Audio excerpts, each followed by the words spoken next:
Jaren Jackson Jr. currently having a tremendous season, blocking the basketball. Defensively, he's been tremendous. He is the odds-on betting favorite to win Defensive Player of the Year. And if the season were to end today, the vote wouldn't even be close. He'd probably get it unanimously. But it's all been a lie.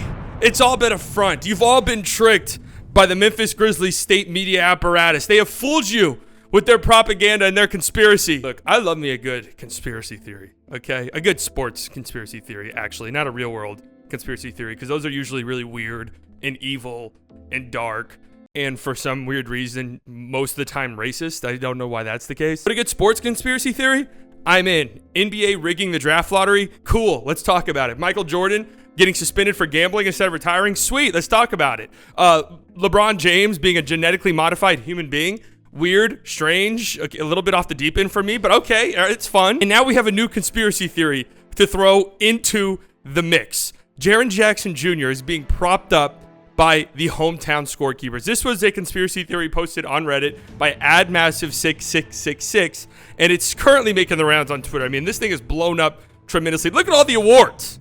This looks like my trophy case at home from all my glory days. And I mean, just look at some of the comments under this post. Right? Vegas needs to adjust the betting odds for Defensive Player of the Year. This is the best post on this subreddit in a long time. I mean, that's the bar set really low when it comes to the NBA subreddit. Let's just say that. Gotta admit, I was skeptical of the title, but I don't see how you can argue with those stats. Something felt off about Jaren Jackson Jr.'s stats in the first place, and averaging double blocks and steals at home isn't remotely believable. So what's going on? Let's dive deep into this.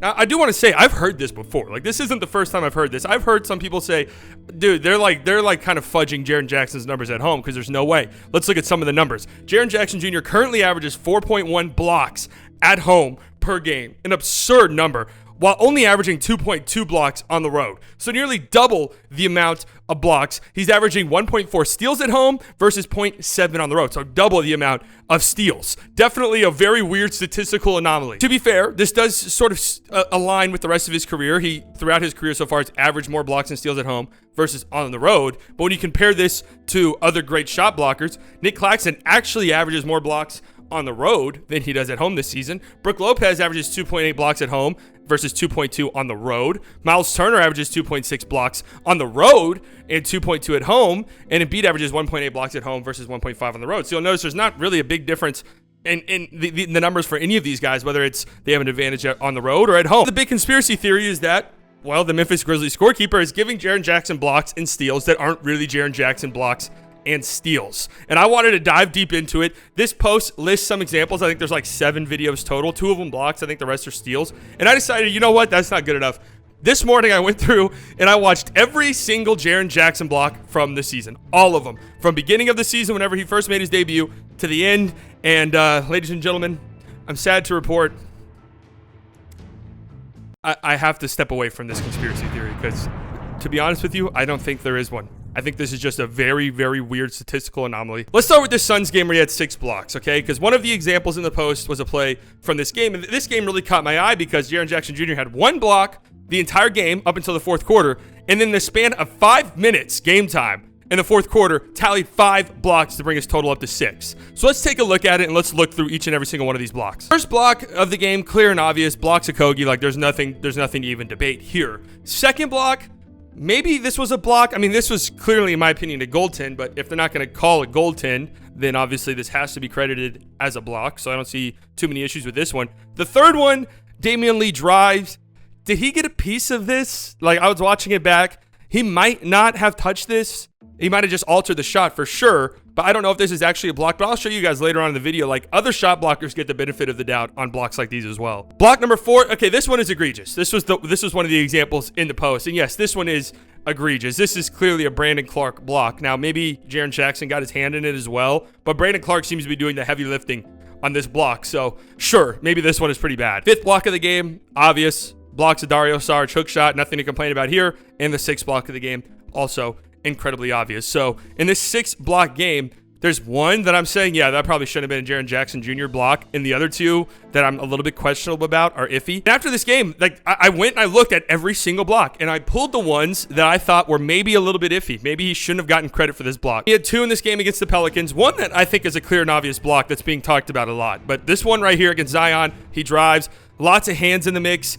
I think he might have touched this, but these are always difficult when there's like 3 guys, 6 hands in total up against the ball, and somebody misses. Like, it's hard to figure out who blocked the shot and who didn't. This one right here was titled egregious. Like, this is the one a lot of people are running with.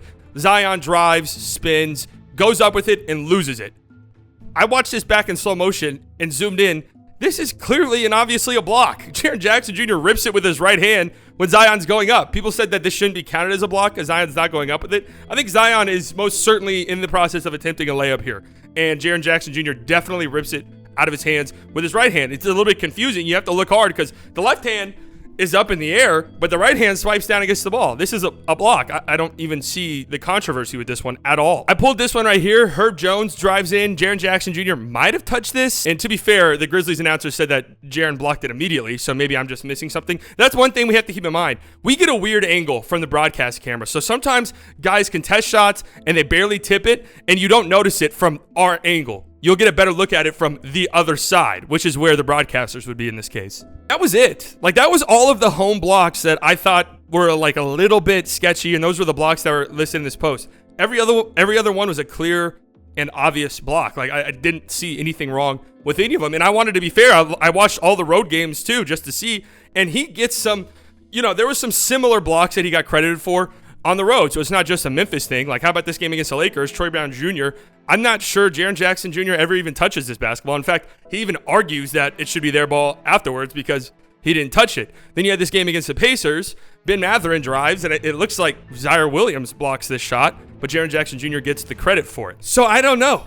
I watched every block. I genuinely don't think there's much going on here. I know it's an insane statistical anomaly. It's very weird. Like, it definitely requires somebody to look into it. But I wonder if Jaren Jackson Jr. is just more comfortable at home. Somebody made a good point that, typically home teams get a little bit more favorable of a whistle. And I looked, all of the games that Jaren Jackson Jr. has fouled out in or played minimal minutes because of foul trouble, the majority of them have been on the road. So that could be a factor as well, that he's just playing more and that the refs are a little bit more lenient with his defense. I also think there's just a lot of small sample size shit going on. I mean, we're talking about, I think, 16 home games and 17 road games. Remember, Jaren Jackson Jr. did not play the first month or two of the season. He's had 13 games with 4 or more blocks this season, and 10 of them came at home.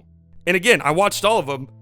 I just don't think that there's much to this conspiracy theory, to be honest with you. And let's factor this in. Remember, we're dealing with 16 games and 17 games. We're dealing with a very small sample size. Jaren Jackson Jr. had an 8-block game against the Detroit Pistons, and I highly recommend you go watch that because that shit was crazy. All 8 blocks were like violent rejections. Like, there was literally no middle ground on any of those blocks, no gray area on any of those blocks. He had a 6-block game at home against the Pelicans and then a 6-block game at home against the Suns. And again, I don't think that there was much to do about any of those blocks. And when you have 3 games like that at home in a 16-game sample size, that's going to skew your averages pretty majorly. Like, if he had that 8-block game on the road, his road averages would look way better than they do right now. I also went ahead and looked at some of the other elite shot blockers in the league. Just looked at some of their blocks, not all of them, but just some of them to see if there were some inconsistencies or just some ones where they got the benefit of the doubt. And there's definitely the case with all of them. Like, Claxton gets the credit here for a block against Gary Trent. I'm not even sure he touches it. He definitely alters the shot. He definitely forces a miss. Like, that missed shot is 100% on his defense,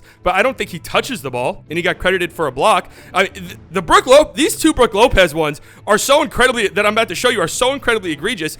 Now, I do feel like I have to say, sometimes the NBA stat tracking thing is weird. Sometimes it gives you wrong plays. Sometimes, like, the system is messed up, and you get just a complete and total opposite play from what it's showing you. But this one right here, where Brook Lopez gets credited for a block, even though it's clearly Drew Holiday who blocks it. Now, I am wondering, because the other team got the offensive rebound, if there was a putback situation here, and Brook Lopez blocked that, and the NBA system is just fucked up. And there's also one right here where Brook gets credit with this block. And this one's also so egregiously wrong that I'm wondering if it's just the wrong play. Like, I think that could factor into the equation a little bit. It was also reported on Twitter. I don't remember who reported this. Sorry, I'll put the tweet up. That somebody reached out to the Memphis Grizzlies and they said, "Yo, this is the same guy who did it last year." And in fact, the Grizzlies home team stat keepers aren't responsible for this. The NBA has a group of people who do this, which would make sense, right? Because there's stuff on the line here. I mean, players get incentive bonuses. Players get bonuses for making all-star games, or all NBA teams, or all defensive teams, or winning awards, and stats play heavily into that. There's a huge betting market for this type of stuff, not just for season awards, but for individual games, prop bets, you know? This is a big deal, and I don't think the NBA would leave it in the hands of a home team scorekeeper. Like, that just seems a little bit wrong to me. I don't know. It's definitely a very weird statistical anomaly, right? Because like I said earlier, Jaren Jackson Jr. has always averaged more blocks at home than he has on the road. The gap between the two numbers has never been this big, but we're also dealing with a small sample size.